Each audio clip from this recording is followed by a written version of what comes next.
अनचीन्हे रहु, न कियहु चिन्हारी, सो कैसे पहचानवे हो। हम लोगों ने क्या किया, जो चीनने वाले हैं, पहचानने वाले हैं और उसमें स्थित रहने वाले हैं, स्थित प्रज्ञ हैं, ऐसे महापुरुषों को नहीं पहचाना। ऐसे महापुरुषों के पास हम नहीं गए, सदगुरु के पास गए ही नहीं। और जब सदगुरु के पास नहीं गए तो अपने स्वरूप की परख कैसे होगी। एक सदगुरु ही हमें अपने आप की परख करा सकते हैं और वासनाओं को त्याग करके मुक्ति का रास्ता बता सकते हैं।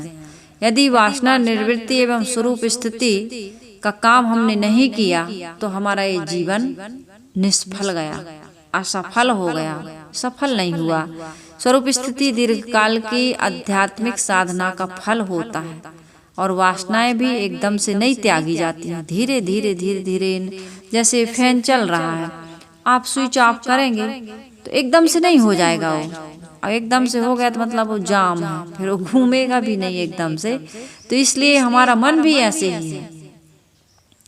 मन से जीवन भर काम लेते हुए भी इसको गलत दिशा में जाने से रोकना है। देह निर्वाह के लिए आवश्यक वस्तुओं की आवश्यकता है। इसमें प्राणी पदार्थों का सबका संयोग होता रहता है, लेकिन इनमें आसक्त ना हो, इसकी कला, इस प्रकार का ज्ञान हमें कौन देगा? गुरु देंगे, सदगुरु देंगे। इसलिए पहले तो इनकी पहचान एवं परख करना कठिन होता है। आत्मा का बोध कितने कम लोगों को है, और ये वासनाएं कैसे परेशान करती, क्या क्या वासना है इसको भी आदमी नहीं जानता। कितने लोग तो नशा व्यसन करते रहते हैं। नशा व्यसन कोई वासना नहीं है, इससे बड़ी वासना जो नशा व्यसन नहीं करता उसके अंदर भी है। हम सब नशा ही कर रहे हैं, काम का, क्रोध का, लोभ का, मोह का, अहंकार का, दंभ का, पाखंड का, ये नशा ही है। मैं देह की आसक्ति बना करके चल रही हूँ, अपने आप को देह मान रही हूँ, या मेरे अंदर में किसी प्रकार का विकार है, नशा ही है, अहंकार है, नशा ही तो है। ये तो स्थूल नशा है, जिनको शरीर बर्बाद, जिनके कारण से शरीर बर्बाद होता है। लेकिन जो मैंने अभी विकार बताए, मानसिक विकार, इनसे हमारा पूरा जीवन बर्बाद हो रहा है। जन्म मरण बिगड़ रहा है। इसी जीवन में दुख नहीं पा रहा है, आगामी जीवनों में भी हम दुख पाएंगे। जब वासना का त्याग हो जाता है तब स्वरूप स्थिति सहज हो जाती है। पहला काम तो परख करना है, और उसके बाद थ्योरी में आपको ज्ञान मिल गया, प्रैक्टिकल में साधना करिए। साधना करेंगे तब फिर हमारी जब वासना की निवृत्ति हो जाएगी, तब स्वरूप का बोध, स्वरूप की स्थिति अपने आप फलित हो जाएगी। कुछ लोग तो जो जीवन भर के दुराचारी होते हैं, वे जब मर जाते हैं तब उनके कान में किसी गुरु के द्वारा मंत्र दिलवाया जाता है कि अब मर रहा है या मर गया है तो मंत्र, इसको दीक्षा दे दो, किंतु ये राख में हवन करने से कोई लाभ होगा? आग है ही नहीं, और उसमें तुम हवन की सामग्री डालो तो उससे क्या फायदा बताओ? जलेगी, कुछ भी नहीं, धुआं भी नहीं होगा। तो इसी प्रकार से वासनाओं की पहचान, परख और उसका त्याग जीवन में रहते रहते और जवानी में करो। अब मजबूरी से नहीं कर पा रहे, नहीं भोग पा रहे, बिस्तर पर पड़े हैं, या कोई ऐसा संयोग नहीं बन पा रहा, तो त्याग नहीं कहलाता है। त्याग होता है स्वस्थ अवस्था में सुवस्था पूर्वक त्यागना। सारी सुविधाएं होते हुए भी मन उधर को ना जाए। जवानी है, स्वस्थ अवस्था है, सारी योग्यताएं हैं, लेकिन हमको विषय भोग नहीं चाहिए। सबल क्षमी निर्गर्भ धनी कोमल विद्यावंत भव में भूषण तीन है, और सब है अनंत। ऐसी भी हम लोग साखी सुनते हैं ना। सबल हो करके क्षमावान है, सबल क्षमी निर्गर्भ धनी, धन है लेकिन कोई अहंकार नहीं। कोमल विद्यावंत, विद्या है लेकिन बड़ी कोमलता है, बड़ी सरलता है, कोई अहंकार नहीं है, कोई अकड़पन नहीं है। तो ये भाव के भूषण है ये तीनों। इसी प्रकार से जो व्यक्ति स्वस्थ अवस्था में और सारी योग्यता और सुवस्था होते हुए भी अपने मन इंद्रियों को साध लेता है, वो सबसे ज्यादा सुखी होता है। उसको कहते हैं त्यागी, उसको कहते हैं वैरागी, उसको कहते हैं सुबस मन वाला सुखी आदमी। अब जब मिल ही नहीं रहा है तो खट्टे अंगूर वाली बात चरितार्थ करते हो तो इससे तुम्हें कोई लाभ, मन तो जा रहा है लेकिन पा नहीं रहे। तो कहते हैं अरे भैया खट्टे अंगूर, अरे सुख नहीं, और मिल जाए तो फिर अब बिना प्रयत्न के मिल रहा है तो ले लेते हैं। कहते हैं एक महात्मा जी जा रहे थे मस्त अपनी मस्ती में, राजा साहब ने देखा कि बड़े युवक हैं, जवान हैं, सुंदर हैं, स्वस्थ हैं और त्यागी हो गए। तो रथ से उतरे राजा साहब और उनसे प्रार्थना करने। गुरुजी बताया करते थे बहुत पहले की कहानियां, कई बार गुरुदेव जी बोले हैं। तो कहे कि राजा ने प्रणाम किया और विनय प्रार्थना की कि हमारे यहाँ चलिए आप, हमारे यहाँ संतान नहीं है, राज्य का उत्तराधिकारी नहीं है, आपको आप जहाँ कहेंगे निर्प्रयत्न, आपको कुछ भी प्रयत्न या परिश्रम नहीं करना पड़ेगा, आपके रहने की खाने की जो भोग भोगना चाहे उसकी सारी सामग्रियां उपस्थित करूंगा, आप चलिए हमारे यहाँ चलिए। तो महात्मा जी नाराज हो गए, कहे तेरा सत्यानाशी वचन वापस ले। अरे निर्प्रयत्न तू सारे सामग्रियां भोग की इकट्ठी कर देगा, लेकिन मैं अपनी मन इंद्रियों को पतित करूंगा, ये तो मुझे परिश्रम करना पड़ेगा, और मेरा मन और मेरी इंद्रियां पतित हो जाएंगी तो मेरे पास बचेगा क्या? मनुष्य का असली धन क्या है? उसकी सुवस्था, उसकी स्वतंत्रता, उसकी निर्मलता, उसकी पवित्रता, उसकी सरलता, उसकी शांति, उसका संतोष। आदमी इसको भूल चुका है। राजा ने फिर माफी मांगी कि वास्तव में सही बात है, सारी सामग्री कोई दे देगा लेकिन मन इंद्रियां तो मेरी पतित होंगी। ये संस्कार तो मेरे ही अंतःकरण में टिकेगा कि तेरे अंतःकरण में टिकेगा? बता किसके अंतःकरण में टिकेगा? बोला जो भी हम वासना बनाएंगे, संस्कार इकट्ठे करेंगे, वो किसके अंतःकरण में टिकेगा? तो राजा को बात समझ में आई कि बात सही है, भोग की सामग्री कोई दे सकता है, लेकिन यदि हम सुख चाहें, शांति चाहें, तो एक मलिन मन में, दूषित अंतःकरण में ये संभव नहीं है। तो मनुष्य को चाहिए कि स्वस्थ अवस्था में ही वो वासनाओं को पहचान कर उसे त्याग दे, अपने चेतन स्वरूप में स्थित हो जाए। मौत के पहले जब आदमी अपनी पक्की स्थिति और रहनी बना लेता है तो मौत के समय वह दिव्य स्थिति उसकी बनी रहती है। ये अचानक से नहीं होगा कि मरते समय हो जाए। इसके लिए आपको जीवन भर देह अभिमान और वासना में जो तुम डूबे हो, उस समय सोचो कि स्वरूप स्थिति, आत्म स्थिति या कल्याण या मोक्ष की अवस्था उपस्थित हो जाए, तो ये होने वाली नहीं है। सदगुरु कबीर साहिब जी आगे कह रहे हैं कि यदि तुमने यह काम नहीं किया तो तुम्हारे जीवन में दुखों से कोई छुड़ाने वाला नहीं मिल सकता, केवल एक सदगुरु ही मिलेंगे।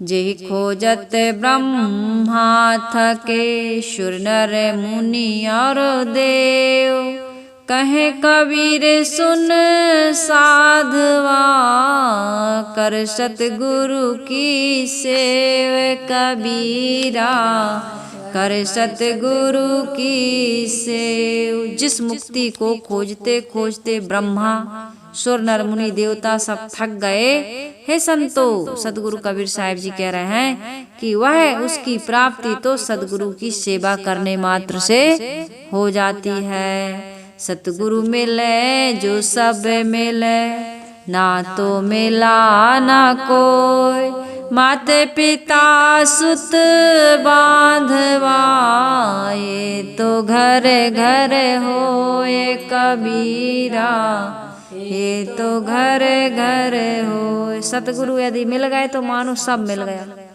माता पिता मित्र बंधु भाई भतीजे पत्नी पति तो सबके इनसे कोई सुख थोड़ी मिल रहा है। कोई अमरता की प्राप्ति मिलने वाली नहीं है कि मिल जाएगी, अमरता की प्राप्ति हो जाएगी, ये होता नहीं है। सतगुरु मिला जो जानिए ज्ञान उजाला होए, भ्रम का भाड़ा तोड़ कर रहे उजाला, रहे निराला होए। सतगुरु मिल गए यह बात तब जानो कब जानो? जब तुम्हारा हृदय ज्ञान प्रकाश से जगमगा जाए और भ्रम का भंडा फोड़ करके निराले स्वरूप ज्ञान को तुम प्राप्त हो जाओ, तब समझो कि हमें सतगुरु मिल गया। ये होता है सतगुरु के मिलने का फल। बिन सतगुरु उपदेश सुर नर मुनि नहीं निस्तरे। बिना सतगुरु के उपदेश के सुर नर मुनि का भी निस्तार नहीं होता, वो भी नहीं तर सकते।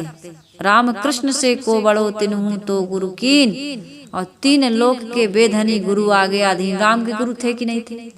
कृष्ण के सबके गुरु थे, और जिनके गुरु नहीं थे वो निगुरा आदमी का कभी कल्याण नहीं होता। इसलिए सबको गुरु की आवश्यकता है। बिन सतगुरु उपदेश सुर नर मुनि नहीं निस्तरे। ब्रह्मा विष्णु महेश और सकल जीव को गण है। ब्रह्मा विष्णु महेश भी नहीं तर सकते हैं, तो और साधारण जीवों की कोई गणना, कोई गिनती नहीं है। इसलिए भाई हम सबको अपने जीवन में एक गुरु की नहीं, गुरु तो बहुत मिलते हैं, सदगुरु की आवश्यकता है, जो सत्य को लखा दे और स्वरूप में स्थित करा दे। तो साहिब कहते हैं देह अभिमानी का कभी उद्धार नहीं होता। जो देह के अभिमान में है या किसी भी धन के अभिमान में है, किसी को कहा जाता है कि भाई भक्ति करो, तो कहते हैं हम भक्ति करें, हम गुरु बनाए। हम क्यों गुरु बनाए? जिसका कोई नहीं है वो बनाए गुरु।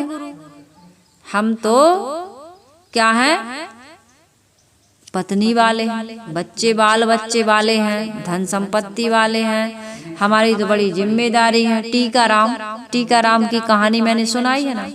पत्नी बड़ी भक्तिवान थी, सेवा करती थी, संतों को खिलाती पिलाती थी, दान दक्षिणा देती थी। पति से कहती थी कि तुम भी गुरु बना लो, दीक्षा ले लो। तो वो डांटता था पत्नी को, कहता हम क्यों बनाए गुरु, हमें क्या जरूरत है गुरु की? अरे हमारे पास धन है, संपत्ति है, पुत्र है, परिवार है, नाम है, पद है, सब कुछ है, गुरु क्या देते हैं, गुरु क्यों बनाए?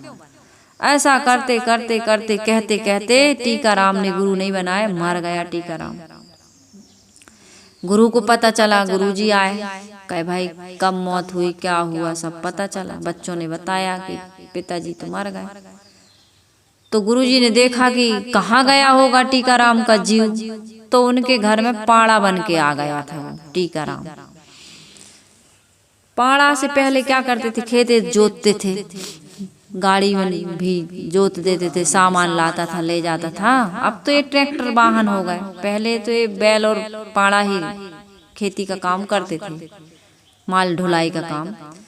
तो गुरुजी ने देखा कि यार ये तो पाड़ा बन गया, इन्हीं के घर में आ गया, मरता जाता नहीं है कोई, यहाँ से दूर चल के मिलते हैं सब यहीं पर, कपड़े बदल बदल के, गाय भैंस बिल्ली कुत्ता कुछ भी बन के आ जाता है आदमी, यदि वासना है तो उसकी मन की इच्छा पूरी तो नहीं हुई थी। बाल बच्चों को अधूरी कच्ची गृहस्थी में भी आदमी यही समझता है कि अभी तो और जरूरत थी मेरी, यार अभी न मरता, थोड़ा और बच्चों का सहयोग कर देता, सहारा कर देता, कुछ न कर पाता तो बैठे बैठे घर की रखवाली करता, लेकिन अभी न मरता। ऐसा हर आदमी सोचता है कि नहीं सोचता? क्या सोचते हो? ऐसा ही सोचते हो? हाँ अभी 10-20 साल और जी जाते, तो वो भी यही सोचता था, लेकिन नहीं जी पाया, मर गया। आएगा बुलावा तो जाना पड़ेगा, सर तुझको आखिर झुकाना पड़ेगा, और वहां न चलेगा बहाना किसी का, कोई बहाना कोई प्रार्थना। कल हमने बताया ना, ठाड़े लोग कुटुंब सब देखे, कहे काहू के ना छुट्टी है। एक तो निहुर पाँव पर बिनबे, बिनती किए नहीं माने हो, मौत नहीं मानती। टीकाराम मर गए, पाड़ा बन के आ गए। गुरुजी ने कहा, सिर पे हाथ फेरा, टीकाराम अब तो गुरु बना लो, अब दीक्षा ले। हैं हम गुरु क्यों बनाएंगे, हमें क्या जरूरत है? ऐसे सिर हिला के एकदम अकड़ के भैंसा बोला कि उचट पड़ा, अभी कहाँ हम गुरु बनाएंगे, अभी तो बाल बच्चों के लिए खेती में काम करना है, अभी तो हमको माल ढोना है, बच्चों का उन्नति प्रगति करना है, बच्चों को और आगे ले जाना है और धन कमाना। गुरुजी चले गए, कुछ दिन के बाद आए, कई 10-5 साल में पाड़ा मर गया। तब गुरुजी आए, बोले पाड़ा था यहाँ, कहाँ गया? कहे महाराज वो तो मर गया, एक बैल ने जन्म लिया है, गाय जन्मी है। गुरुजी ने देखा कि टीकाराम तो नहीं आ गया, अधूरी वासना, क्योंकि गुरु के बिना, ज्ञान के बिना भक्ति के बिना तो मोक्ष होता नहीं है। तो देखा तो हाँ यार बेला बन के आ गया, तो कहे कि टीकाराम अब बन जाओ, शिष्य बन जाओ, गुरु बना लो, मंत्र ले लो, ज्ञान ले लो, संसार से ऐसे भटकते रहोगे सुख नहीं मिलेगा। है कहीं हम अभी कहाँ बन जाएं चेला, अभी कहाँ गुरु बना लें, अभी तो हमको बुग्गी हाँकना है, अभी तो माल ढोना है। अब क्या करें बेचारे। गुरुजी फिर चले गए। कुछ दिन के बाद आए, कहानी है, आए तो देखा कि भाई बैल कहाँ गया तुम्हारा। कहे महाराज जी वो तो मर गया, गुरुजी वो तो चला गया, बैल तो खत्म हो गया। तो गुरुजी ने देखा कि अब कहाँ गया होगा टीकाराम, तो वो काला नाग बन गया था। नाग बन के उस हवेली की वो फेरी देता था कि कोई चोर बदमाश आ गया तो इसके पैर से लिपट जाऊंगा और डस लूंगा, इसको धन को ले जाने नहीं दूंगा। गुरुजी ने कहा वाह रे भाई, देखो आदमी कहाँ बैल बना, कहाँ भैंसा बना, कहाँ सांप बन गया। पहले के पुराने जमाने में हम सुना करते थे, अब पता नहीं, अब तो ये कहानियां होती होंगी अभी भी, कि धन संपत्ति लोग गाड़ दिए या कुएं में डाल दिए, कहीं भी रख देते तो वहाँ सांप रहता है, मत जाना खोदने के लिए। कोई बता देता ना वहाँ आपको संपत्ति मिलेगी। ये सब बड़ा भ्रम चलता है, और सच्चाई क्या है मैं नहीं पता भाई, अपन ज्यादा खंडन मंडन भी नहीं करते। आप अपनी योग्यता जहाँ तक है हम वहाँ के विषय में जो जानते हैं वो बताते हैं, जिस विषय में हम जानते नहीं क्यों कहें कि ये गलत है। तो पहले के लोग ये कहते थे कि ऐसे सांप बैठा रहता है वहाँ, उस धन की वो रखवाली करता है, यदि उस खजाने को लूटने जाओगे तो सांप आपको काट लेगा। तो वो सांप बन गया। तो कहते हैं उनकी बहू है, अब घर रात में निकलता था, दिन में तो छुपा रहता था। तो बहू निकली बाथरूम के लिए, नाती पोता निकले तो देख अरे काला सांप, काला नांग करके। तो बच्चे आए दौड़ते हुए लाठी लेकर, कहाँ है कहाँ है। तो वो बाथरूम में वहां घुस ही रहा था कि लोगों ने मारा, तो पीठ में लगा डंडा, तो उसकी 4 पसली टूट गई, कमर की, पीठ की। तब उसको फिर गुरुजी की याद आई कि यार पत्नी भी कहती दुख में सुमरन सब करें और सुख में करे न कोई, और जो सुख में सुमरन करे स्वस्थ अवस्था में सुवस्था पूर्वक हमारे जीवन का जो समय है स्वस्थ है, सुवस है और सारी योग्यताएं, उस समय त्याग दो, उस समय भजन करो। तो कोई नहीं करता। जब दुख आता है, पीड़ा परेशानी आती, तब हम भजन करने लगते हैं।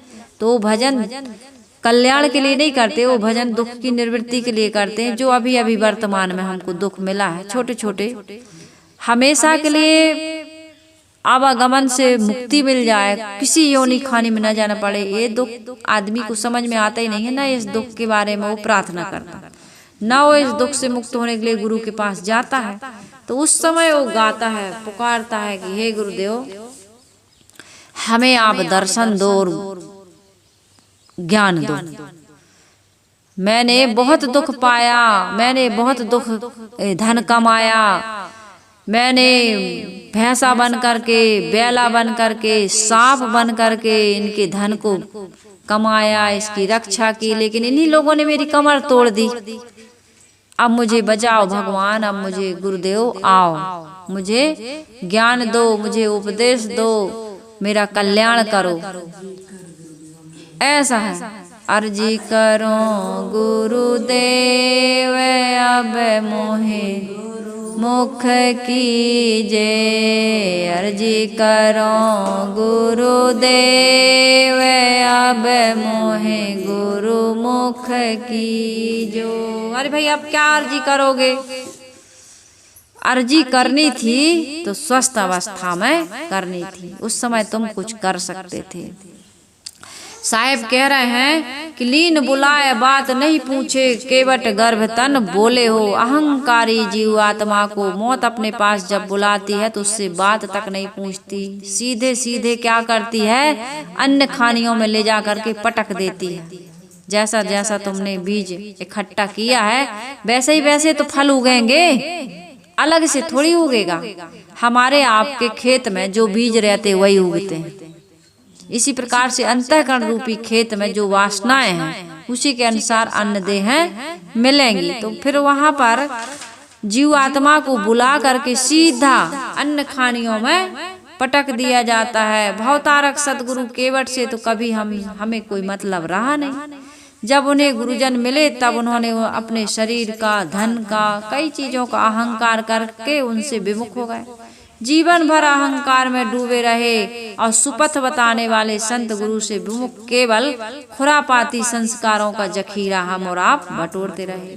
ऐसा आदमी भले ही सांसारिक उपलब्धियों से संपन्न हो, परंतु वह आध्यात्मिक दिशा में शून्य होता है। इसलिए ऐसे जीव के लिए सदगुरु ने यमराज की तरफ से बड़ी हे भावना का वर्णन किया है कि लीन बोलाए बात नहीं पूछे, केवट गर्भ तन डोले हो। केवट सतगुरु है, इनसे तुमने गर्भ से बोला, अहंकार से बोला, विनम्र होकर झुके नहीं, प्रार्थना नहीं की, उनसे कभी ज्ञान लिया नहीं, तो अब यमराज क्या करेंगे? बुला करके सीधा अन्न खानियों में तुम्हें पटक देंगे। भोगते रहो अब दुख, बने रहो वहां के नाली के कीड़े या सुअर या पशु पक्षी, उड़ते रहो, डरते रहो।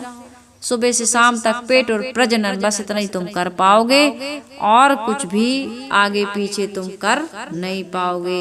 इसलिए हम क्या हैं?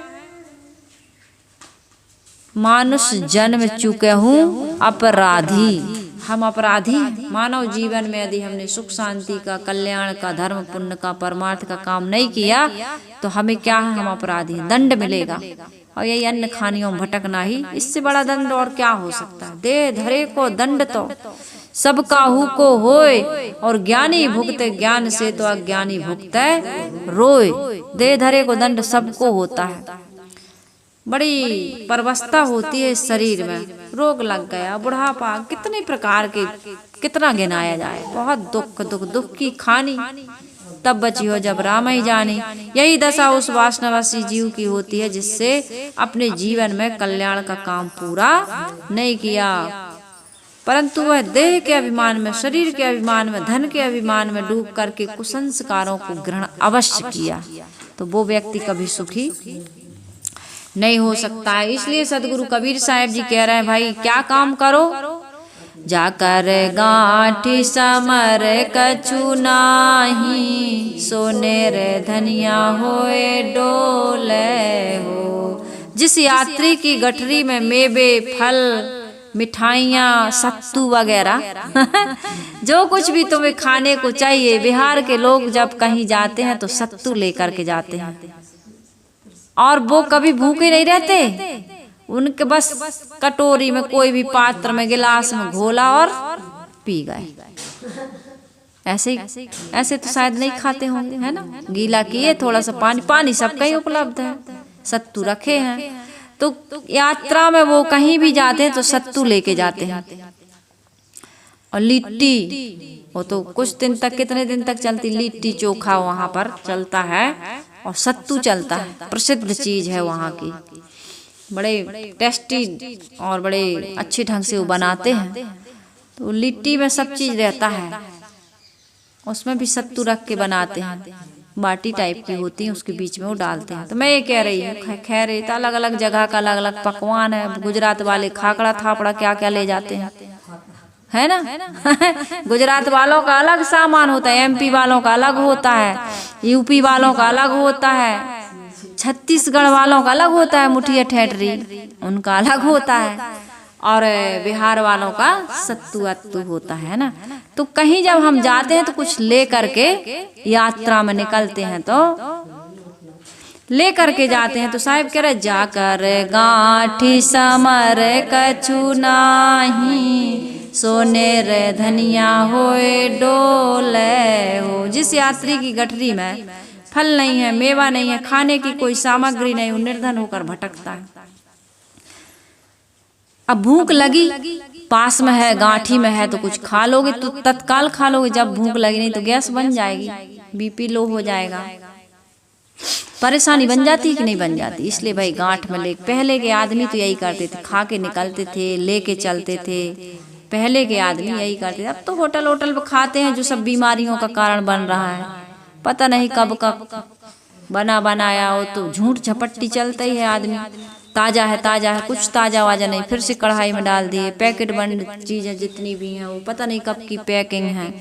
तो ये सारी चीज़ें हैं। तो साहब ये कह रहे थे, इसका अर्थ होता है फल मेवे परिणाम में क्या है, यहाँ पर कौन सी यात्रा में हम जाने वाले हैं।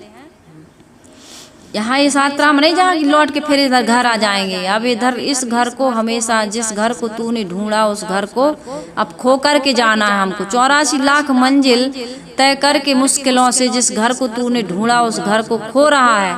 अफसोस मूढ़ मन तू मुद्दत से सो रहा है। तो हम लोग ये क्या कर रहे हैं, विषय वासनाओं में पड़े पड़े अनादि काल से भटकते भटकते इस मानव जीवन रूपी दरवाजे पर आए थे। अब इसको छोड़ करके भी हमको जाना है, लेकिन जाने से पहले कोई पवित्र संस्कारों की पूंजी इकट्ठी हमने नहीं की। ये सत्तू वगैरह ठेठरी मुठिया की बात नहीं हो रही है, ये तो इसी जीवन की यात्रा। अब हमारी लंबी यात्रा होने वाली है, शरीर को छोड़ के जाएंगे तो क्या क्या बनेंगे वहाँ के लिए। अब तो ऐसा कर्म किया नहीं कि मनुष्य शरीर मिल जाए, और मनुष्य शरीर में भी कई प्रकार के, कोई फुटपाथ ही पर जीवन बिता रहा, वहीं जन्मा, वहीं भीख मांगते मांगते वहीं मर गया। अब एक आदमी ऐसा है कि जन्म से ही अमिताभ बच्चन के घर में जन्म गया, ऐश्वर्या राय के गर्भ से पैदा हो गई, अंबानी के यहाँ हो गए, टाटा बिरला के यहाँ हो गए, बड़े बड़े लोगों के यहाँ, नामी ग्रामी ऐसे लोगों के यहाँ पैदा हो गए बच्चे। तो वो तो एक ऐसे पद से पैदा हो गए, उन्होंने इस जन्म में कमाया, धर्म किया था, पुण्य किया था, परमार्थ किया था, दीन दुखियों गरीबों को, पवित्र आत्माओं को उन्होंने दिया था, इसलिए आज उनको मिला तत्काल जन्म लेते ही उनको कुछ कर। हम लोग तो बहुत कमाते हैं तब कहीं 4 व्हीलर ले पाते हैं, और एक बच्चा पैदा हुआ वो जन्म से ही, वो तो गर्भ से ही 4 व्हीलर में घूम रहा। तो ऐसे सदगुरु कबीर साहब जी कह रहे हैं कि भाई जिसके पास पवित्र संस्कारों की, धर्म की, पुण्य की, परमार्थ की पूंजी नहीं है, वो आगे क्या करेगा, अन्य खानियों में जाकर के क्या करेगा, गरीब के यहाँ पैदा हो जाएगा, विकलांग बन करके पैदा होगा, निर्बुद्धि होकर के पैदा होगा। कितने लोग बच्चे बस भार स्वरूप होते हैं, माता पिता के लिए भार, अपने शरीर अपने लिए भार होता है, खुद अपना काम नहीं कर पाते, ऐसा होता है। और हमारे आपके साथ भी बिल्कुल निश्चित है होगा, यदि हमने ऐसे कर्म कमा लिए तो। इसलिए कर्मों को सुधारने की बहुत बड़ी आवश्यकता। आज हम कहाँ पर हैं, आज हम कहाँ पर हैं, हाँ, कर्म भूमि में हैं हम सब कहाँ पर हैं, भोग भूमि में नहीं है, हम लोग कर्म भूमि में हैं। यहाँ पर जो भी कर्म कर लेंगे उसका फल हमको मिलने वाला है। तो इसलिए सदगुरु कबीर साहब जी कहते हैं, मनुष्य की सबसे बड़ी भूल है कि रुपए पैसे चांदी सोना हीरे मोती जमीन मकान पशु परिवार आदि को तो धन समझता है, और ये धन है भी, इस भौतिक शरीर के लिए भौतिक धन की आवश्यकता है, ठीक है, परंतु मनुष्य का असली धन क्या है, बोलो क्या है, पवित्र कर्म। आत्मधन तो है ही, आत्मधन में कुछ नहीं करना है, लेकिन उस आत्मधन में स्थित होने के लिए, उसको पहचानने के लिए, उसे प्राप्त करने के लिए क्या धन चाहिए आपको, पवित्र कर्मों की पूंजी, पवित्र धन चाहिए। भौतिक धन तो मनुष्य के लिए रोटी कपड़ा मकान, इसके बिना चलता नहीं, थोड़ा चाहिए, लेकिन आप इसमें क्या करते हो, 24 घंटा बिता देते हो। 8 पहर धंधा किया, 3 पहर गया सोए, 1 पहर भी भक्ति बिन, नाम बिन, साधना बिन मुक्ति कैसे हो। अरे ये कहा है, 1 घड़ी आधी घड़ी, आधी में पुनियाद, तुलसी चर्चा या कबीरा संगत साधु की, कुछ भी आप कह सकते हो, सब बातें सटीक हैं। कटे कोटि अपराध, तुम जो अपराध करते हो ना, 8 पहर कमाते हो, उसमें कई जीवों की हिंसा हत्या होती है, कई लोग दुखी होते हैं, लोगों के साथ भी हमारा कुछ ऐसा बोल बर्ताव हो जाता है, कुछ ऐसा काम हो जाता है कि हम नहीं जानते नहीं चाहते, फिर भी सामने वाला दुखी हो जाता है। तो इसलिए थोड़ा सा भक्ति भी करो, थोड़ा सत्संग भी करो, थोड़ा आत्मचिंतन भी करो, ध्यान चिंतन भी करो, और एक कहो कि हमसे यदि कोई गलती हो गई है, हमसे कोई जाने अनजाने भूल चूक हो गई है, तो इसके लिए हम माफी, जैन मुनि जो होते हैं वो प्रायश्चित करते रहते हैं। वो हर समय ध्यान चिंतन साधना के द्वारा यही माफी मांगते रहते हैं कि हमसे कोई गलती हो गई होगी, हमसे कोई भूल हो गई होगी। अपराध बोध से वो प्रायश्चित की ओर जाते हैं कि हमसे गलती हुई होगी। तो इस प्रकार से हम सबको क्या करना चाहिए, 24 घंटे में कुछ समय ऐसा निकालना चाहिए जिसमें हम भक्ति करें, चिंतन करें, ध्यान साधना करें। तब हमारे जीवन में पवित्र संस्कारों की पूंजी एकत्रित होगी। पेट भर के खाया पिया अघाए के और सोए पांव पसार, भौंदू कुछ जाने नहीं को हमको संसार। खा पी के अघा के खूब कमाए बेला जैसे, है ना, और फिर खूब पेट भर खाए, और जैसे ही फिर पेट भरा तो कहीं भैया बिस्तर लाओ, नहीं तो तहीं लौट गए। हाँ, कई लोग तो वहीं खा के लेट जाते हैं। तो ऐसा आदमी कभी भी अपने बारे में क्या जाने, बताओ। धर्म अध्यात्म के बारे में जान सकता है? नहीं जान सकता है। तो संसार के अधिकतम लोग तो यही कर रहे हैं, पेट भर खाते हैं लेकिन मन भर दुखी बने रहते हैं, क्योंकि भैया मन की खुराक हमने कभी दी नहीं। मन की खुराक क्या है? सेवा, सत्संग, साधना, ध्यान, चिंतन, दया, क्षमा, शील, संतोष, विवेक, विचार, गुरु भक्ति, ये सब मन की खुराक। इससे मन तृप्त होता है। इस भौतिक धन से थोड़ी मन तृप्त होगा, ऐसा नहीं है। मन तृप्त इनसे नहीं होता। ये तन की चीज है और एक मन की चीज, दो चीजें हैं। और तीसरी हमारी आत्मा है, दोनों के बीच में फंसी है, तन और मन के बीच फंसी है वो। कभी तन की भूख है तो कभी मन की भूख, आत्मा के भूख तक आदमी पहुंच ही नहीं पा रहा। तो इसलिए हम ये कह रहे हैं, साहिब कहते हैं, जाकर गांठी समर कछु नाही, सोने रे धनिया होए डोले हो। साहिब कह रहे, जो व्यक्ति अपने जीवन में संयम का पालन करता है और दूसरों के लिए भलाई का व्यवहार करता है, उसका मन पवित्र कर्मों के फल में अच्छे संस्कार को प्राप्त करता है। यह धन जिसके पास है वही व्यक्ति महाधनी है। संसार के इंसान हैं, बड़े बड़े साधुओं के पास यही धन होता है।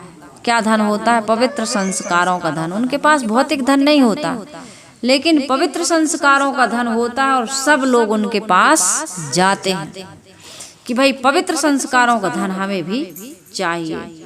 तो पवित्र संस्कारों का धन होता है, स्वच्छ संस्कारों का धन होता है एक संत के पास, एक गुरु के पास, एक पवित्र आत्मा के पास।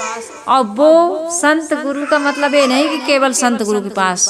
जो विवेकी है, सत्कर्मी है, वो किसी भी चोला में रहता हो, स्त्री के, पुरुष के, बालक के, बूढ़ा के, या फिर गृहस्थ के या विरक्त के। और मतपंथ संप्रदाय की तो बात ही खत्म। कहीं भी हो वो, यदि उसके पास में पवित्र संस्कारों की पूंजी है तो वही संत महात्मा है, वही व्यक्ति सुखी है। उसी की संगत करने से हम सबके जीवन में भी वो चीजें प्राप्त हो सकती हैं। तो संसार के बड़े बड़े संतों के पास यही धन था। आज भी जो सच्चा संत तथा सच्चा इंसान है उसके पास यही धन होता है। पैसे वाले स्वयं पैसे वालों को पूज्य नहीं मानते, वो कभी उनको श्रेय नहीं देते। एक पैसा वाला दूसरे पैसे वाले को श्रेय नहीं दे सकता, लेकिन एक पैसे वाला नहीं, एक प्रधानमंत्री नहीं, राष्ट्रपति भी साधु संतों का आदर करते हैं। क्यों करते हैं? क्योंकि जो पूंजी उनके पास है, किनके पास? महापुरुषों के पास, साधु संतों के पास, पवित्र आत्माओं के पास, वो पूंजी उनके पास नहीं है। इसलिए हमें एक ऐसी पूंजी की आवश्यकता है हम सबको, जो पूंजी मन के दुख को दूर करती है। क्योंकि हम अधिकतम तो मन से दुखी, तन से दुखी कोई कोई होता है। कोई मन दुख, कोई तन दुखी, कोई धन दुखी, कोई मन से रहत उदास, थोड़े थोड़े सब दुखी, सुखी राम के दास, ऐसा कहते हैं। तो राम हमारे अंदर बैठा है, इस मन को वहाँ लगाना है। धन में तो हमने बहुत कमा लिया, संतोष नहीं मिला। अब हमको पवित्र धन, शुभ संस्कारों की पूंजी इकट्ठी करके, अहंकार का त्याग करके और अपने आत्म कल्याण का काम करना है।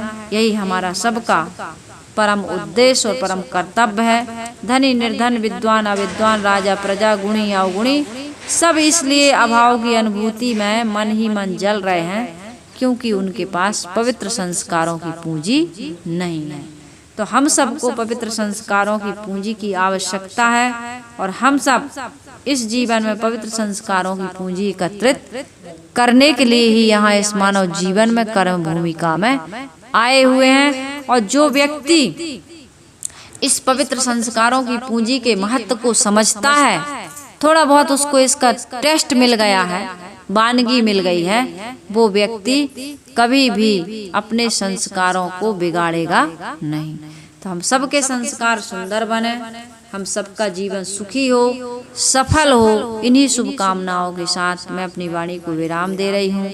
आइए हम सभी लोग मिलकर के गुरु की वंदना कर लेते हैं। वंदनीय गुरुदेव।